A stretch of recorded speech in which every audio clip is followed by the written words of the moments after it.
कुछ ही देर बाद उधर एक अधेड़ उम्र का आदमी आया जो होटल का मैनेजर था। Hello, sorry to disturb you, my name is Mahesh Saxena.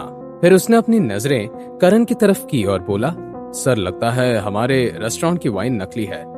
नकली भले ही ना हो, पर हो सकता है कि तुमने उसमें पानी मिलाया हो, नहीं तो 8 बोतल वाइन ही अकेला कैसे पी सकता था। सर आपका शक करना बिल्कुल सही है, पर जो वाइन उन्होंने पी है वो वाइन आपने पी है और वो सेम बैच की है। दोनों की वाइन में कोई फर्क नहीं है। करण का चेहरा शर्म से लाल हो गया था। करण भाई आप ठीक है ना? आपके लिए एम्बुलेंस बुलाऊं? आर्यन ने कंसर्न दिखाते हुए पूछा, पर करण ने आर्यन की बात को अनसुना कर दिया था और गुस्से से उसे देखने लगा। मैंने तो पहले ही कहा था कि एम्बुलेंस बुला लो, आहान ने ताना मारते हुए कहा। जब सबका डिनर कंप्लीट हो गया था तब कोई उठा नहीं। सबकी नजरें आहान की तरफ थी। ऐश्वर्या ने तपाक से बोला, देख क्या रहे हो, बिल पे करो। आहान आर्यन की तरफ मुड़ा और बोला, तुम्हें याद है ना तुमने क्या बोला था? हाँ बिल्कुल याद है, मैं तो इंतजार कर रहा हूँ तुम्हें महान बुलाने का, आर्यन ने मजाक उड़ाते हुए कहा। Waiter bill. ऐश्वर्या ने तुरंत बिल मंगवाया। यस मैम, ये रहा आपका बिल जो है 1,03,000। नहीं नहीं नहीं, मुझे नहीं, ये बिल उन्हें दो, ऐश्वर्या ने आहान की तरफ इशारा करते हुए कहा। आहान को देखकर वो वेटर थोड़ा कंफ्यूज हो गया। उसके कपड़ों से उसने उसे तुरंत जज कर लिया था। सर प्लीज रिसेप्शन पर आ जाइए, ध्यान रखना ये भाग ना जाए।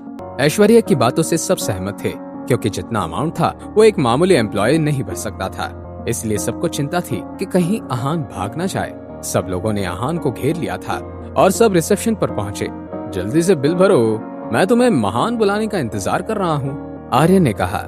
इतने में आहान ने अपना कार्ड निकाला और रिसेप्शन पर बैठी उस लेडी को दे दिया। अच्छा, तो तुम कार्ड से पेमेंट करने वाले हो? तुम्हारे इस कार्ड में इतने पैसे हैं भी? ऐश्वर्या ने पूछा। तुम क्यों इतना परेशान हो रही हो, और उतावली भी? शर्त तो मेरे और आर्यन के बीच में लगी है ना। सबकी नजरें अब उस रिसेप्शनिस्ट पर थी। उसने आहान के हाथ से कार्ड लेकर जैसे ही स्वाइप किया, उसके चेहरे का रंग बिल्कुल बदल गया। क्या हुआ? क्या आहान के कार्ड में बिल्कुल पैसे नहीं हैं? शनाया, आहान से कहो मेरा कार्ड स्वाइप कर ले, मेरे अकाउंट में बहुत पैसे हैं, करण ने स्माइल करते हुए कहा। इनके अकाउंट में पैसे हैं? और मन ही मन में बोली, इतने पैसे हैं कि ये इस खाने का बिल तो क्या पूरा रेस्टोरेंट खरीद सकता है। जब सबने ये बात सुनी तो सबके मुंह खुले के खुले रह गए। आहान शर्त जीत चुका था, उसके पास सच में सबके खाने के पैसे थे। ऐसा कैसे हो सकता है? ये एक मामूली सा एम्प्लॉय है, इसके पास इतने पैसे कैसे हो सकते हैं? आर्यन, बिल पेमेंट हो चुका है, तुम्हें याद है ना कि तुम्हें क्या कहना है? आहान, तुम महान हो, आर्यन ने जबरदस्ती स्माइल करते हुए कहा। अब ठीक है शनाया? हाँ, आगे से ध्यान रखना। हम जानते हैं कि ये तुम दोनों की सेविंग्स होंगी जो तुमने यहाँ लगा दी। तुम लोगों को जो सोचना है सोचो, मुझे नहीं लगता कि मुझे या आहान को कुछ प्रूव करने की जरूरत है। शनाया इनके मुंह नहीं लगना चाहती थी। अच्छा, अगर तुम्हारा पति इतना ही अच्छा है तो फिर तुम किसी और की क्यों बनी? इस बार ऐश्वर्या ने ये बात कही थी। ये सुनकर शनाया के ऊपर जैसे बिजली गिर गई हो। क्या बकवास कर रही हो तुम? मैं बकवास कर रही हूँ? क्या तुम्हें मॉल में थप्पड़ नहीं पड़ा था? शनाया बिल्कुल चुप हो गई। ये बात तो सच थी कि उसे थप्पड़ पड़ा था, पर वो किसी की भी ये बात कहाँ से आई? उधर आहान भी ये बातें सुनकर शॉक था। क्या गलत बोला है ऐश्वर्या ने ऐसा? शनाया जो है वही। आर्यन अपनी बात पूरी कर पाता उससे पहले आहान का हाथ उठ गया और आर्यन वहीं चुप हो गया। ओह, तुम्हारी हिम्मत, मैं तुम्हें छोड़ूंगा नहीं, आर्यन ने खुद को संभालते हुए बोला और आहान को मारने के लिए आगे बढ़ा। पर इतने में आहान ने अपने पैर से आर्यन को मारा और उसे वहीं गिरा दिया। इतने में करण का फोन बजा।